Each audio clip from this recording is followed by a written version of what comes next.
your nuggets! Right.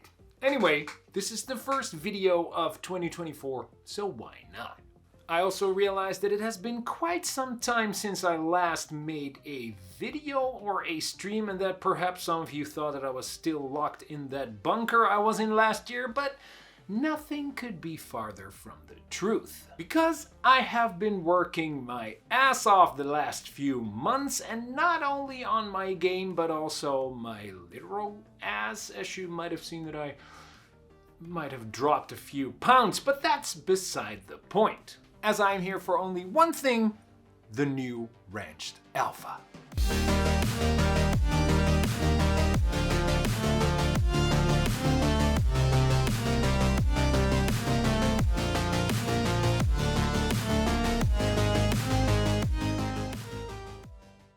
In the last video, I talked all about my process of greyboxing, and I told you that I would have something for you all to play very soon.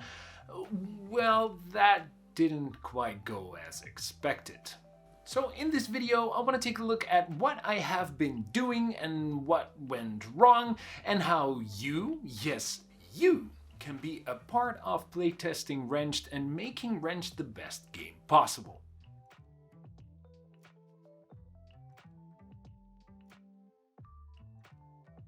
Making games is hard. We all know that. But you know what's even harder?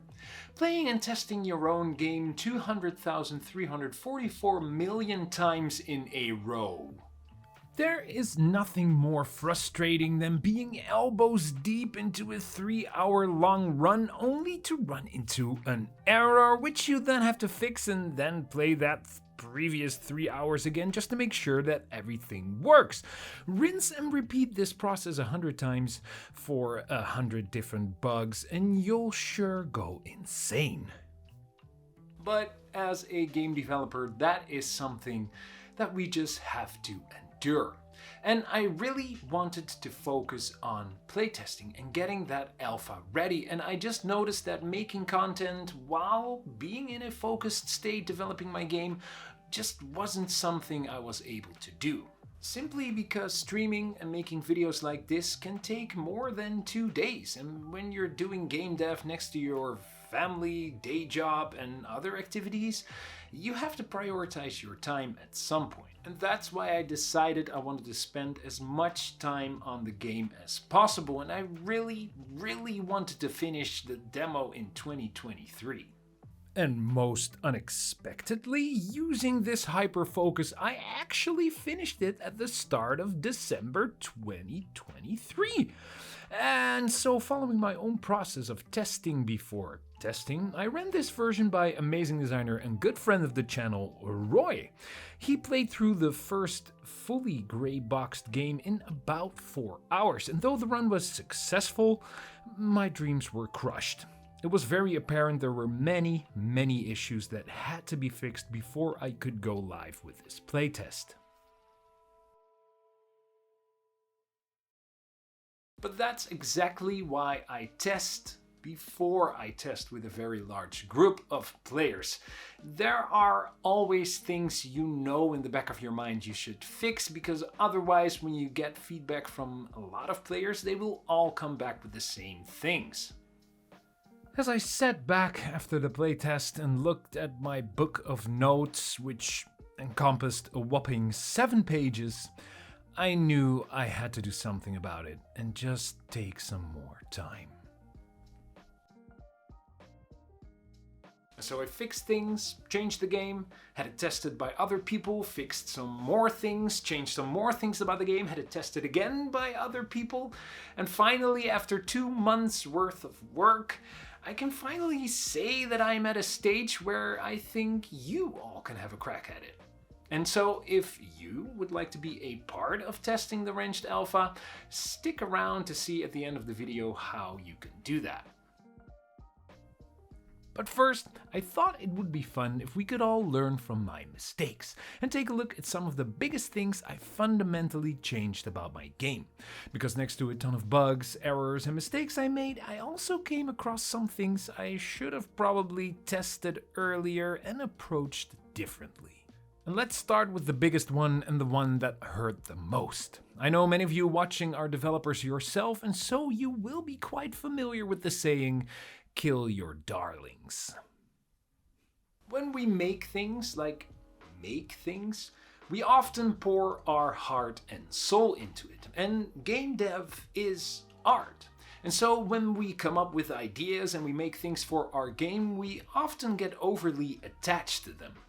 Sometimes we might even fall in love with some of our ideas. And at that point, it's really difficult to see if an idea is even that great or works at all. And at those moments, we as game devs have to kill our darlings. And one of those darlings that needed to get killed for Wrenched was the story. Or at least the current form of the story.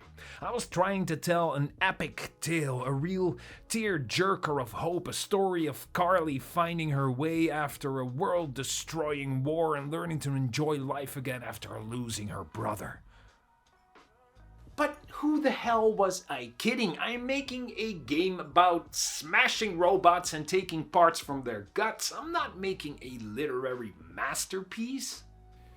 In the multiple pre-tests of the game I did, this really showed. The story was confusing and simply too difficult to tell in such a short span of time. The biggest problem with this is it doesn't just confuse players, but also makes it really difficult for them to know what they needed to do. What was their goal and what were they doing? So I had no other option than to remove it all. All the cutscenes, rewrite all the dialogue, and just make things simple. As simple as find the parts to save your brother. Now, there are still many things to learn about the world, the characters, and the backstories, which are still roughly the same, but with a simple story, the player's goal will hopefully be way more clear.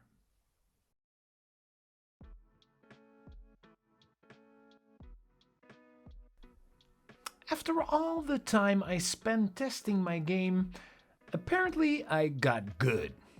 One of the biggest things that came forward, even for the more seasoned gamers among my testers, was that Wrenched was just a little bit too difficult. This was mainly a pacing issue, and an issue I brought over from having the Sunken City levels fully finished as a standalone demo in the early days of development, and not really taken into account how they fitted together with all the other levels. Simply spreading out enemies more and introducing them slower, having enemies come back later or not appear at all at certain difficulty levels seems to fix most of these issues. Whenever you play test a platforming game, or any game for that matter, there are obviously almost always going to be problems with your levels. Maybe there are some sections that are just too difficult, there are puzzles you can skip or triggers you can entirely avoid. And many of those other things that players will do to completely destroy and crush your well laid out plans. I had pages full of those kinds of bugs, and it looked daunting to fix them all, but this is where the gray boxing process really shines and why I did want to mention it.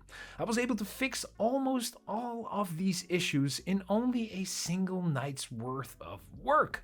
And this included cutting up levels, adding whole new sections, and rearranging 2 levels completely. If you are not gray boxing yet, get on it now, devs! While I was at it, I also straight away reworked the level structure to have all the boss fights in separate levels just to make loading, editing, and saving easier. Talking about levels, one thing I might have overlooked was that I didn't have a tutorial, and I guess sometimes you need to tell your players what they need to do and how they need to do it. Thus, I took to it right away and added a whole new level section at the start of the game, explaining the basics and how to play. I'm going all in for blunt and on the nose rather than trying to do it subtle and perhaps miss the mark.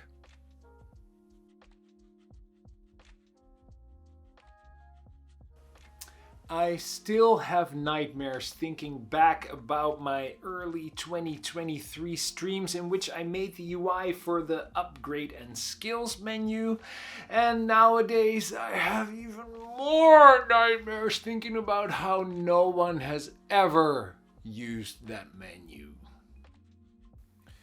Talking about darlings to kill, it really pains me to say, but no one ever, in all the tests I have ever conducted since this feature was implemented, bought a power-up. Not even once.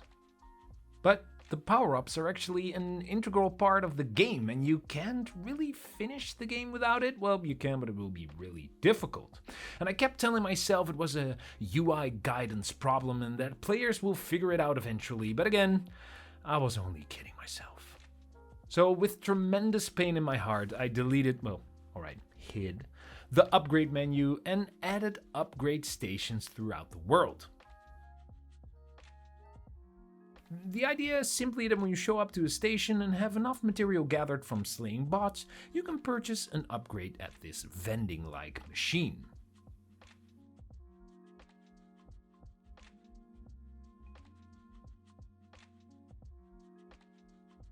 But you know what?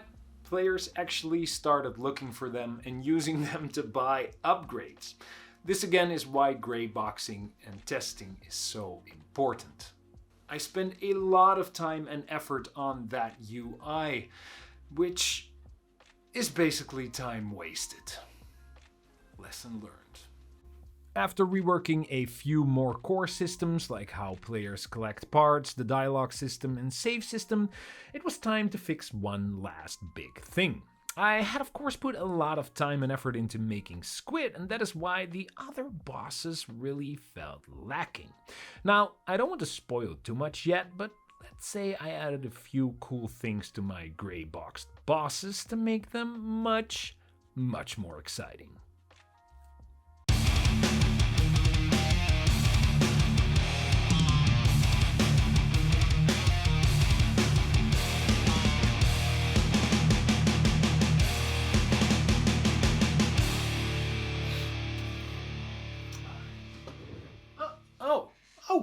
Before I forget, I also made a co-op mode.